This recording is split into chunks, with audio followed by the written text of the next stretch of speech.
Donc, merci beaucoup. Alexis Hubert, je le rappelle, vous êtes responsable du pôle qualité d'APF France Handicap.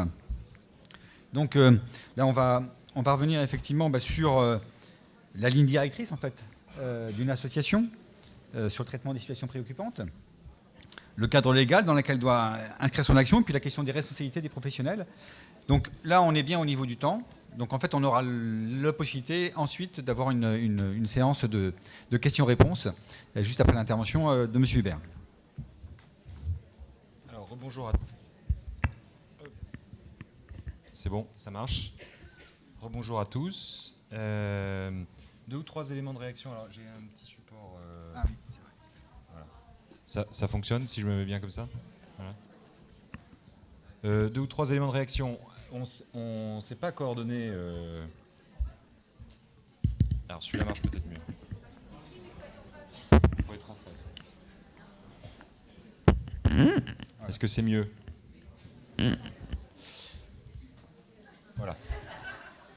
On ne s'est pas coordonné avec l'autre intervenant, mais finalement, ça va être assez complémentaire. Puisque, alors, par rapport à la question qui a été posée par je ne sais pas qui dans l'Assemblée sur on a du mal finalement à s'y retrouver entre différents types de signalements. Donc là, vous avez eu sans doute quelques lumières sur le volet judiciaire et à ne pas mélanger avec le volet administratif. C'est-à-dire qu'il y a une réglementation qui s'est densifiée, ça a été présenté ce matin par Madame Terrasson, sur le volet administratif, et puis il y a une réglementation qui concerne le volet judiciaire, qui ne sont pas les mêmes, mais qui, parfois, sur certaines situations, peuvent s'entremêler. Alors, 2 ou 3 éléments donc, par rapport à ça. C'est moi qui ai la main, hein, c'est ça ? Pour repartir peut-être de très large, je suis reparti de la notion de vulnérabilité, puisqu'on parle depuis ce matin de personnes qu'on accompagne et qui sont donc reconnues comme étant vulnérables du fait de l'accompagnement médico-social dont ils bénéficient. Enfin, on considère qu'une personne est vulnérable dès lors qu'elle n'est pas en mesure de se protéger pleinement ou dès lors qu'elle doit être protégée en raison de son âge, de son handicap, de sa maladie, de sa déficience physique ou psychique ou de son état de grossesse. Les personnes sont reconnues donc comme vulnérables dès lors qu'elles rentrent dans une de ces catégories, d'autant plus lorsqu'elles font l'objet d'une mesure de protection. Les atteintes aux personnes qui sont, ou aux biens de personnes qui sont considérées comme vulnérables sont une circonstance aggravante lorsqu'elle est reconnue comme vulnérable. Donc ce que je veux dire par là, c'est que la maltraitance active ou passive peut trouver sa traduction dans des infractions qui sont inscrites dans le code pénal. Et donc, en fait, on parle ici d'une obligation de signalement, c'est ce que vous avez évoqué juste avant, qui relève de nous tous, en tant que citoyens, d'abord et avant tout. Avant d'aller sur le code plus spécifique de l'action sociale et des familles, qui vient préciser un certain nombre de choses sur notre rôle en tant que professionnel de l'action médico-sociale, on a d'abord et avant tout un rôle à jouer en tant que citoyen face à une situation qu'on considère comme préoccupante, d'autant plus lorsqu'elle concerne une personne dite vulnérable. D'où d'ailleurs une évolution de la réglementation autour, comme vous l'avez rappelé, du lanceur d'alerte et d'un certain nombre de dispositifs qui viennent protéger justement le citoyen lorsqu'il juge bon de lancer une alerte justement par rapport à une situation comme celle-ci. Donc la première chose à avoir en tête, c'est que finalement, c'est la première obligation d'information, elle relève du code pénal, avant de relever du code de l'action sociale et des familles.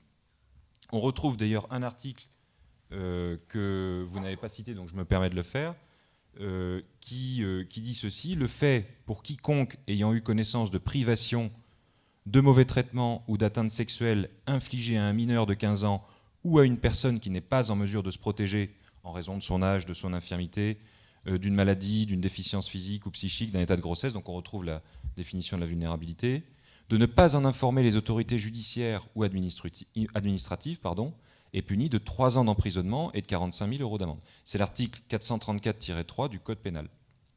Donc ce que je veux dire par là, c'est que la notion de signalement, elle n'est pas réservée au secteur médico-social, c'est une obligation qui s'applique à nous tous, d'abord et avant tout, en tant que citoyens. Le deuxième élément qui vient en complément, c'est qu'en effet, au-delà du code pénal, on a une réglementation spécifique au sein de notre secteur d'activité, qui est venue en plus se densifier depuis 2 ans, 2 grosses années, à la suite de la loi santé de 2015 qui a été citée ce matin par Madame Terrasson. Peut-être quelques pistes de réflexion. Je ne reviendrai pas sur ce qu'a dit Madame Terrasson, puisqu'elle a réexpliqué un petit peu les différents dispositifs qui avaient été instaurés dans le cadre de cette loi-là, au travers d'un certain nombre de décrets d'application ou d'arrêtés. Peut-être 2 ou 3 pistes de réflexion pour rebondir un peu sur ce qui a été dit ce matin.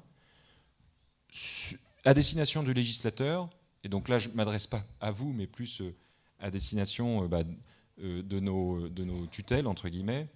Sur le volet de la maltraitance, je pense qu'on a intérêt à prendre en compte le rapport du HCFEA qui a été présenté ce matin par Denis Piveteau dans la législation française.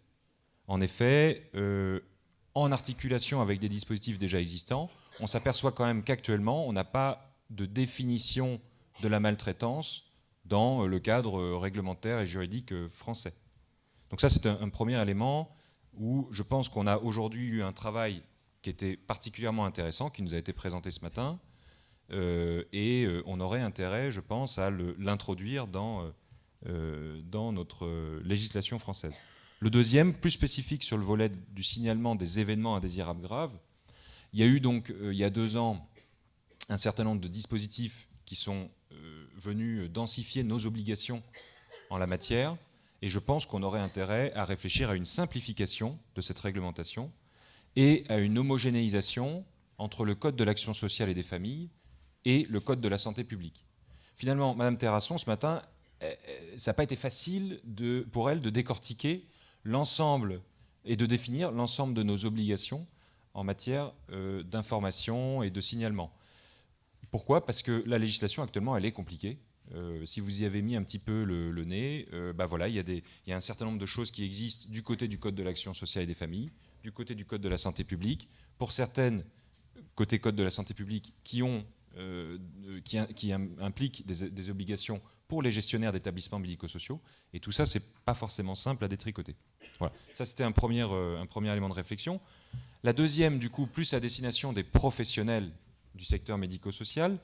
Si je reviens à nouveau sur le volet de la maltraitance, je formulerai la même idée qu'à destination du législateur. Je vous invite à prendre connaissance du rapport sur la maltraitance qui a été succinctement présenté ce matin. Il est assez dense, il fait 80 pages. Denis Piveteau en a présenté seulement vraiment on va dire la substantifique moelle, mais dedans, vous verrez, on y retrouve vraiment un nombre important d'éléments qui peuvent vous aider dans votre pratique quotidienne à appréhender ces questions-là. Et un exemple parmi d'autres, le petit schéma qu'il nous a montré, fait partie des choses qui sont présentées plus en détail dans le rapport. Et donc, je pense qu'on a tout intérêt à s'en saisir, peut-être avant le législateur, et à s'en inspirer dans nos pratiques, dans les différentes structures médico-sociales. Au-delà de ce rapport, sur le plan de la maltraitance, pour instaurer, on va dire, une réflexion en interne avec vos collègues, avec les professionnels, finalement, on revient souvent à une définition du Conseil de l'Europe qui date de 1987, donc qui a un certain âge maintenant, mais qui reste d'actualité. Et cette définition-là, elle donne plusieurs types de maltraitance et elles permettent, je pense, d'entamer un travail au niveau des équipes avec les différents professionnels pour se dire, voilà, la maltraitance, c'est un mot finalement un peu vague, parfois un peu fourre-tout, mais grâce à ce rapport du HCFEA récent et grâce à cette définition du Conseil de l'Europe, qui est pour le coup plus ancienne, ça vous donne des billes, ça vous donne des clés pour entamer une réflexion avec vos équipes et avec vos collègues. Ces temps d'analyse de la pratique ou de prise de distance sont nécessaires. On reviendra tout à l'heure sur cette nécessité d'avoir des temps d'analyse qui permettent de sortir un petit peu du quotidien et sortir la tête du guidon. Bon, et puis la deuxième recommandation qu'on pourrait avoir vis-à-vis des professionnels, c'est de réussir, même si elle est complexe, comme je le disais tout à l'heure, à appréhender et à s'approprier la réglementation en lien avec les événements indésirables graves, à détricoter ce qui relève du volet judiciaire et ce qui relève du volet administratif et des obligations en tant que citoyen et des obligations en tant que professionnel de l'action médico-sociale. Ça aussi, c'est un travail de longue haleine qui nécessite, j'y reviendrai aussi un petit peu ensuite, une impulsion de la direction de la structure. Ça ne peut pas se faire sans cette impulsion-là. Deuxième élément sur lequel on m'a demandé de réfléchir, c'était qui fait quoi, à quel moment, les obligations et les responsabilités des différents acteurs lorsqu'on est confronté à un dysfonctionnement ou à une situation préoccupante.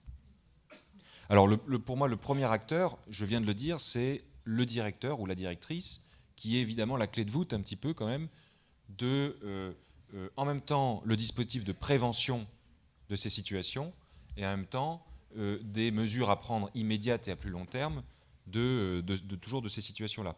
Je préfère d'ailleurs parler d'équipe de direction parce que le directeur, il n'est pas forcément présent, disponible, H24, 7 jours sur 7, dans une structure. Et donc, il est important ici, je pense, de faire direction avec les cadres qui peuvent être amenés d'ailleurs à faire des astreintes ou à avoir une responsabilité décisionnaire à un certain moment. Voilà, donc le directeur, c'est la clé de voûte, c'est celui qui fixe le cadre en lien avec les obligations internes. Donc c'est celui qui va vulgariser un petit peu cette réglementation complexe et aider à son appropriation au niveau des équipes. Il sensibilise, il instaure un climat de confiance. Là aussi, je reviendrai un petit peu sur cette importance du climat de confiance. Il réagit à court terme, c'est aussi lui qui fait preuve de réactivité lorsqu'il y a une situation particulièrement grave ou préoccupante.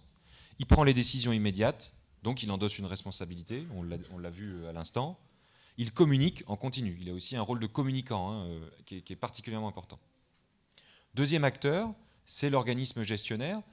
L'organisme gestionnaire, il a pour rôle de ne pas laisser justement le directeur ou l'équipe de direction seul face à une situation qui peut être particulièrement traumatisante dans une structure, parfois sur le moyen, voire le long terme. On voit parfois des situations qui peuvent réémerger 2-3 ans après l'événement indésirable ou le dysfonctionnement, pour des raisons qui peuvent être complètement autres, mais voilà, l'événement a été mal traité ou insuffisamment traité, insuffisamment discuté, et ça réémerge. Donc le rôle de l'organisme gestionnaire, pour moi, c'est un rôle d'accompagnement, d'aiguillage aussi parfois. À APF France Handicap, on a mis en place un système qui s'appelle la cellule de crise et qui permet que lorsqu'il y a une situation qui est particulièrement grave, le directeur ne soit pas seul face aux décisions ou à la responsabilité à prendre telle ou telle décision. Donc on met en place une petite cellule très réactive et qui peut, sur un volet juridique, sur un volet de communication de crise, sur un volet décisionnaire, apporter un aiguillage à la direction de la structure. Ça permet aussi de relire des écrits qui vont partir parfois à nos autorités administratives ou aux autorités judiciaires, et ça permet de prévenir le risque de mise en cause de l'association, voire parfois, dans certains cas, de faire le lien avec des conseils externes en matière de droit pénal pour les cas les plus graves. Troisième partie prenante, qui sont là aussi absolument incontournables, c'est les professionnels eux-mêmes. Les professionnels, ils sont la courroie de transmission entre une situation qui se dégrade ou une situation de crise et la réaction institutionnelle qui va avoir lieu ou pas d'ailleurs, lorsqu'ils ne sont pas courroie de transmission. Donc le rôle des professionnels, c'est celui-ci, c'est de faire le lien, faire remonter des situations préoccupantes. Mieux vaut trop souvent que pas assez, et voilà, être dans cette remontée d'informations pour l'équipe de direction qui n'est pas forcément au fait ou au courant de tout ce qui se passe. Je parlais ce matin dans le discours d'introduction de l'importance de la confiance que les professionnels tissent avec les personnes accompagnées. C'est dans cette relation de confiance-là qu'ils vont sentir parfois que le comportement d'une personne a changé. Peut-être que voilà, dans l'espace du week-end, il s'est passé quelque chose, le comportement change, ou les réactions ne sont pas les mêmes, ou il y a un accès de violence particulièrement grave. Bon, là, forcément, le changement de comportement est particulièrement visible, mais les professionnels c'est eux qui ont la finesse d'analyse et la proximité avec les personnes accompagnées pour pouvoir se dire, là, il y a quelque chose qui ne va pas, il y a quelque chose qui cloche, et je pense qu'il faudrait le faire remonter pour être en vigilance ou pour prendre les décisions qui s'imposent. Et puis, dernière instance, dernière partie prenante, les personnes accompagnées, et plus spécifiquement le CVS. Je reviens sur un article du Code de l'action sociale et des familles qui a été intégré à la suite de la loi santé, l'article R331-10, et qui redonne au CVS un rôle important dans la communication qu'on fait directement aux personnes accompagnées des événements indésirables graves. Cet article, il dit ça, il dit « Le CVS, ou à défaut les groupes d'expression, sont avisés des dysfonctionnements et des événements qui affectent l'organisation ou le fonctionnement de la structure. Le directeur, ou à défaut le responsable de la structure, communique à ces instances la nature du dysfonctionnement ou de l'événement, ainsi que, le cas échéant, les dispositions prises ou envisagées par la structure pour remédier à cette situation et en éviter la reproduction. » Donc vous voyez que finalement, cet article, il instaure la nécessité de rendre compte un petit peu aux personnes qu'on accompagne, ou du moins à l'instance représentative des personnes qu'on accompagne, eh bien de ce qu'on met en place en matière de prévention et de gestion des risques d'événements indésirables. Alors ici, je fais un tout petit aparté, il ne s'agit évidemment pas de rentrer dans le détail de la vie privée ou de l'intimité de certaines situations préoccupantes qui peuvent vous revenir. Il ne s'agit évidemment pas de citer des noms ou de dire « ah bah un tel, il a été victime de violences dans le cadre intrafamilial ». Voilà. Il ne s'agit pas ici de dévoiler des choses qui relèveraient du caractère privé, mais par contre, il s'agit de temps en temps d'être en mesure de faire un bilan un petit peu des dysfonctionnements dans un service ou dans une structure d'hébergement et de montrer que la direction apporte des réponses. Puisque dans la relation de confiance, et là aussi je reviendrai juste un petit peu après là-dessus, qu'on tisse avec les personnes accompagnées, il y a cette notion de réciprocité et de feedback, en fait, de retour qu'on leur fait par rapport aux désagréments ou aux dysfonctionnements dont ils nous font part. Une seule finalement ligne directrice, mais ça a été cité par d'autres intervenants, la notion de protection, ça a été cité d'ailleurs lors des 3 retours d'expérience qui ont été cités tout à l'heure. La notion de protection, donc à chaque fois on a vu sur les 3 retours d'expérience que la première réaction c'était protéger la victime ou la victime supposée, donc protéger, accompagner, soutenir les victimes ou les personnes exposées.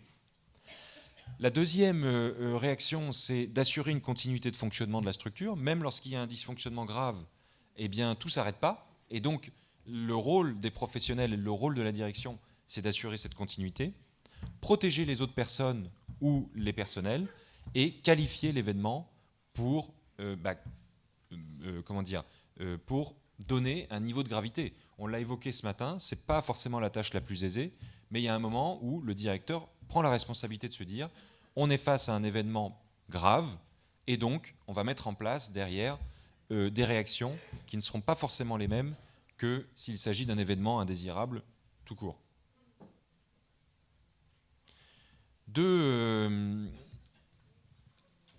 Alors ensuite, on m'a demandé de revenir sur les outils de traçabilité réglementaire et professionnels. Première chose, je pense qui est important de distinguer, c'est les outils que vous mettez en place en interne de la structure, ceux que moi j'appelle les outils de déclaration interne. Ces outils-là, c'est ce qui va vous permettre, vous, en tant que professionnel, ou les personnes accompagnées, en tant qu'usagers, de porter un événement à la connaissance du responsable de la structure, par tout moyen que ce soit. Et là, il existe différents moyens, ça peut être un écrit, un formulaire papier, une boîte aux lettres, un mail, un coup de téléphone, parfois une discussion de couloir, voilà, entre le lundi matin lorsque les personnes reviennent, voilà, il peut y avoir une discussion qui se fait, ça peut être très informel. Pour autant, ce sont des signaux d'alerte, parfois forts, un écrit par exemple, bon, bah là il y a une alerte qui est factuelle et qui est claire, parfois faible, une discussion entre deux murs, voilà, une famille qui vient vous voir, et bon, peu importe. Toujours est-il que ces signaux d'alerte-là, ce sont des facteurs de déclaration interne de dysfonctionnement. Voilà. Donc là, c'est ce que j'appelle ici, on reste encore sur la déclaration en interne de la structure. Ce qui est important ici, c'est que cette déclaration puisse se faire sereinement et en confiance. Et puis, dans un second temps, lorsqu'on est justement face à des événements graves, eh bien on parle davantage de signalement ou d'informations qui vont au-delà du cadre de la structure. Et c'est là qu'on revient sur les signalements judiciaires ou les signalements administratifs, ou les deux, selon les situations, en fonction de l'appréhension que vous allez faire de la situation. En cela, la cellule de crise, d'ailleurs, je reviens dessus, est là pour vous aiguiller justement sur la bonne appréhension de la situation. Le signalement vers l'extérieur, il se fait via un cadre plus ou moins formalisé, très formalisé côté événement indésirable grave, puisqu'il y a un arrêté qui est venu donner, et Dominique Terrasson l'a présenté ce matin, très exactement les différentes choses que vous devez faire remonter au conseil départemental ou à l'agence régionale de santé, moins formalisé lorsqu'il s'agit d'un signalement judiciaire, puisqu'on est souvent sur des courriers, enfin une lettre, et donc là, il y a un certain nombre d'éléments qui sont quand même importants à faire passer. Petite réaction par rapport à ce matin, il y a eu une question sur l'anonymat, je crois. Les signalements administratifs sont anonymes, les signalements judiciaires ne le sont pas. Donc, lorsque vous faites une information à l'ARS ou au conseil départemental, eh bien, vous faites comme les retours d'expérience tout à l'heure, sans vous tromper de nom, mais vous mettez monsieur ou madame X ou des initiales. Par contre, évidemment, lorsque vous faites un signalement au procureur, bon, bah là, la situation pleine et entière doit pouvoir être analysée par l'autorité judiciaire, et donc il ne s'agit pas ici d'être dans un cadre anonyme. On l'a vu ce matin, les dispositions réglementaires ne sont pas les mêmes selon qu'il s'agit d'un événement indésirable, un événement indésirable grave, ou encore un événement indésirable grave associé aux soins. On l'a vu tout à l'heure, la réglementation elle est complexe. Donc ce qu'on a un peu vulgarisé au niveau d'APF France Handicap, je ne sais pas si c'est bien ou pas, mais ce qu'on a fait, c'est qu'on s'est dit, entre ces trois typologies-là, en gros, il y a un critère de gravité croissant. L'événement indésirable, c'est celui qui ne nécessite pas de signalement à l'extérieur de la structure. C'est celui que vous allez gérer en interne. Il en arrive souvent, c'est comme ça fait partie de la relation d'accompagnement. Et bah, voilà, il y a des petits dysfonctionnements réguliers qu'il faut gérer et sur lesquels il faut rassurer en disant oui, on a bien entendu, on va faire en sorte que ça ne se reproduise pas, on va faire en sorte que ça se gère. Il y a des événements plus graves, donc les EIG, qui eux sont définis dans la loi et qui viennent, pour le coup, qui nécessitent un certain nombre de signalements à l'extérieur. Et puis les EIGS, si on reprend la définition qui a été donnée d'ailleurs ce matin, je ne reprends pas le début de la définition, je reprends la fin. Ils disent ce sont les événements dont les conséquences sont le décès, la mise en jeu du pronostic vital, la survenue probable d'un déficit fonctionnel permanent, y compris une anomalie ou une malformation congénitale. Autant vous dire que c'est quand même les EIG qui ont les conséquences les plus fortes. Et donc là, oui, en effet, il y a une déclaration complémentaire à faire via le portail national qui a été cité ce matin par Madame Terrasson.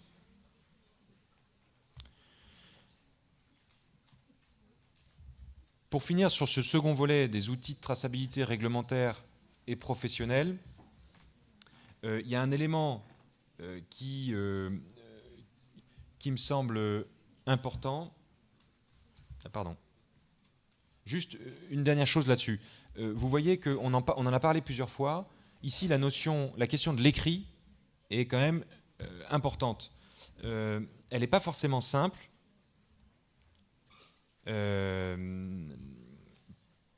Mais lorsqu'on est face à un événement grave, on a une responsabilité, pour le coup, à favoriser les écrits. Alors, je le dis que ce n'est pas forcément simple parce que pour certains professionnels, le passage à l'écrit n'est pas toujours simple. Voilà, pas mal de professionnels sont plutôt réfractaires même au passage à l'écrit. Pour autant, pour assurer une traçabilité en vue d'un traitement ultérieur, parfois en vue d'une enquête ou de demande de retour de la part des autorités administratives, il est important qu'on soit en capacité de passer à l'écrit. Alors, les écrits nécessitent souvent un accompagnement des professionnels pour rester sur un plan neutre, objectif, et pas être dans le jugement ou dans l'avis par rapport à une situation. Ce n'est pas forcément évident, et c'est d'autant plus important lorsqu'on fait un signalement aux autorités judiciaires ou aux autorités administratives, d'être dans cette neutralité des faits et de l'explicitation du dysfonctionnement. Autre élément aussi, c'est le rôle qu'on a pour favoriser un climat de confiance qui permette la déclaration en interne dans vos structures d'événements indésirables. Vis-à-vis des professionnels, c'est quoi favoriser ce climat de confiance? C'est réussir à ne pas systématiquement culpabiliser ou rapprocher un événement indésirable ou un dysfonctionnement d'une faute professionnelle. On l'a vu dans l'échelle qu'a présentée Denis Pifteau ce matin. On peut placer le curseur de manière très différente finalement par rapport à une situation et l'erreur professionnelle n'est pas forcément la faute. Il y a vraiment une distinction à opérer entre d'un côté une faute délibérée par rapport à ce qu'on attend d'un professionnel et par rapport à l'inverse, à une erreur qui pour le coup doit faire l'objet d'un travail collectif de manière à être ce qu'on appelle une erreur apprenante dans le jargon, on va dire, qualité. Vis-à-vis des personnes accompagnées, idem, le climat de confiance, il se travaille, c'est un travail de longue haleine, et il sera favorisé par un espace serein de prise de parole. Alors, ça peut être des réunions générales, ça peut être le CVS, ça peut être des groupes peut-être plus réduits, parce que certaines personnes ont du mal à s'exprimer en public, parfois même en face à face, lorsque vous faites une réunion dans le cadre du projet personnalisé. Voilà. Donc, en tout cas, il y a tout un ensemble d'espaces où la relation peut permettre de faire émerger ces situations-là. Et la confiance, elle sera aussi toujours facilitée par la confidentialité, forcément. La capacité aussi parfois à aller au-delà de la confidentialité, c'est-à-dire à dire ce que vous me dites là est trop grave, je ne peux pas ne pas le signaler, mais l'expliquer dans ce cas-là. Et puis le second aspect, c'est le retour qu'on fait, le feedback, ce qu'on appelle le feedback souvent dans le secteur sanitaire, c'est-à-dire le retour qu'on fait à un déclarant des suites qui ont été données à sa déclaration. Mais nous-mêmes d'ailleurs, lorsqu'on est confronté à un dysfonctionnement et qu'on le déclare, on aime bien avoir un retour, savoir si ça a été pris en compte, si ça a servi à quelque chose. Voilà. Donc cette confiance-là, elle sera favorisée par ce retour qu'on pourra faire au déclarant. Il me reste 5 minutes, c'est bon encore ou... Ouais. Pas tout à fait, mais bon. Non, pas tout à fait. Avoir le temps d'avoir des questions. Alors je fais vite.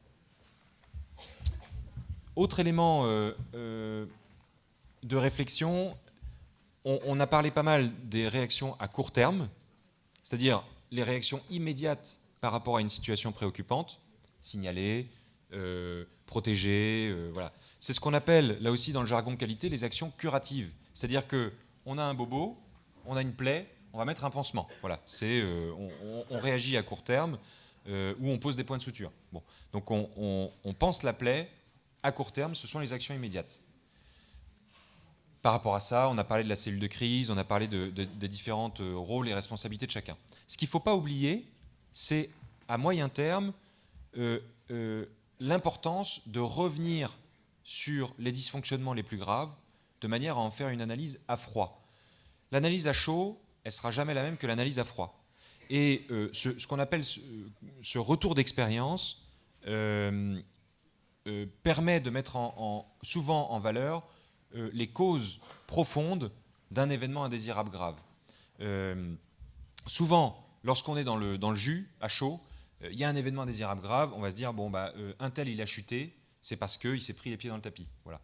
Donc on est sur la cause immédiate, celle qui nous semble la plus immédiate de l'événement indésirable. Pour autant, le fait de le reprendre à froid, ça va être de se poser des questions qui vont un petit peu plus loin. Il s'est pris les pieds dans le tapis, mais pourquoi ? pourquoi le tapis, à ce moment-là, il n'était pas bien mis, qu'est-ce qui s'est passé, voilà. Donc ce retour d'expérience, à moyen terme, il est prédominant, et on s'aperçoit, il y a eu des études qui ont été faites sur les retours d'expérience par rapport aux situations, aux événements indésirables graves, et on s'aperçoit que ce sont toujours finalement les mêmes causes qui reviennent, les mêmes causes profondes. On retrouve le défaut de communication, souvent, qui génère de l'événement indésirable, le défaut de travail en équipe, le défaut de conscience d'une situation par le professionnel ou par la personne accompagnée, du fait de sa vulnérabilité, et le défaut de gestion du stress. On s'aperçoit que voilà, lorsqu'on a la tête dans le guidon, on ne se rend pas forcément compte de ce qui se passe. Et puis le troisième volet, c'est sur l'anticipation des risques, c'est la mise en place d'une je vois votre regard, la mise en place d'actions de prévention. Et puis dernière chose sur laquelle j'étais interrogé par rapport à cette intervention, c'était les partenaires qui peuvent être mobilisés dans cette démarche finalement de prévention et de gestion des événements indésirables ou des situations préoccupantes. J'en ai listé ici un certain nombre. Je pense que l'ARS et le conseil départemental doivent être considérés comme des partenaires. C'est-à-dire qu'on peut aussi les solliciter au-delà de la situation d'urgence pour venir exposer une compilation régionale ou départementale de situations ou échanger sur les situations préoccupantes qu'on a dans la structure. Certains font des compilations de données et ça peut être des retours pour vous qui sont particulièrement intéressantes. Le procureur et les services de police aussi doivent être considérés comme des partenaires, mais ce partenariat, évidemment qu'il ne se travaille pas dans l'urgence lorsqu'il y a une situation de crise à gérer. C'est un partenariat de long terme et on a des régions qui ont entamé un partenariat fort, je pense à la région Normandie, avec par exemple les services de police, de manière à mieux faire comprendre ce que c'est que le handicap et une situation de vulnérabilité, et à l'inverse, que la police puisse mieux faire comprendre quels sont, eux, leurs besoins ou leurs réactions face à une situation de crise. Troisième partenaire, c'est la structure régionale d'appui. Là aussi, c'est une disposition réglementaire qui a été mise en place suite à la loi santé. Elles sont mises en place par les agences régionales de santé. Elles sont soit gratuites, soit à des coûts qui sont assez mesurés et permettent de vous apporter formation, sensibilisation, appui méthodologique, soit dans la gestion à chaud d'un événement, soit en matière de prévention. Les associations d'aide aux victimes, très bien, donc ça fait le lien avec l'intervention tout à l'heure. Ce sont aussi des partenaires incontournables. APF France Handicap a fait un partenariat national avec l'association France Victimes, et là aussi ce sont des ressources que l'on doit aller chercher sur le territoire. Il en existe dans tous les départements. Je termine. La formation spécialisée, notamment sur les cellules de retour d'expérience, les CREX, qui sont des méthodologies pas forcément faciles à amorcer dans le secteur médico-social, mais pour lesquelles vous pouvez trouver des appuis. Les instances ou les dispositifs de médiation, on en a parlé un petit peu ce matin, je cite très rapidement ici le collège de la médiation qu'on a mis en place au niveau d'APF France Handicap. Le défenseur des droits, il était présent ce matin, ou représenté ce matin, et j'ai oublié ici dans la liste le secteur sanitaire. Ça a été évoqué par l'un des retours d'expérience. C'est un partenaire incontournable. Le secteur de la psychiatrie ou l'hôpital, pour certaines situations, ça facilite, lorsqu'on est dans la situation de crise, le partenariat qui peut se créer avec les structures sanitaires. Voilà, désolé, j'étais un petit peu long. Merci beaucoup.